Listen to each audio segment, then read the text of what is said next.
Naitanong mo ba sa sarili mo kung karapat-dapat kang mahalin? Many of us carry wounds from rejection, broken relationships, or past mistakes. We question our worth and sometimes ask, Lord, mahal mo ba ako? Alam mo kapatid, there is an unshakable truth in the book of Romans.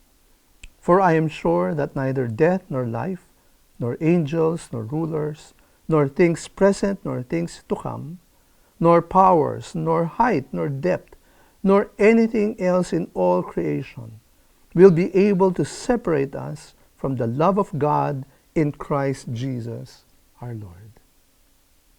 God's love is constant, unchanging, and unstoppable. Hindi nagbabago ang pag-ibig ng Diyos at hindi mo ito mapipigilan. Ang pagmamahal ng tao, madalas may kondisyon. Mahal kita pag mabait ka, pag matagumpay ka, o pag maganda ka.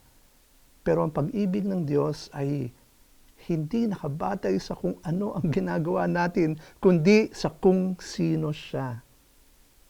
At gano'n na lang ang pag-ibig ng Diyos sa atin, na binigay niya ang kanyang bugtong na anak para mamatay sa krus ng Kalbaryo.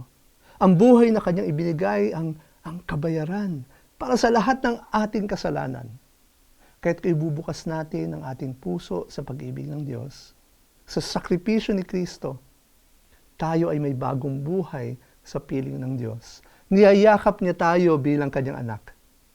Kaya wala tayong kayang gawin, kahit kasalanan, kahinaan o kabiguan, na makakapaghiwalay sa atin mula sa kanyang pagmamahal. Ganyan ang pag-ibig ng Diyos para sa akin at para sa iyo. Pray tayo. Amang makapangyarihan sa lahat, salamat po sa iyong wagas at tapat na pag-ibig. Kahit kailan ay hindi mo ako iniwan. Kahit sa aking pagkukulang, mahal mo pa rin ako. Punuin mo po ang aking puso ng iyong presensya at nawa ay matutunan kong maging masunurin sa iyo. Turuan mo akong ibahagi ang iyong pagmamahal sa iba. Sa ngalan ng Ama at ng Anak at ng Espiritu Santo.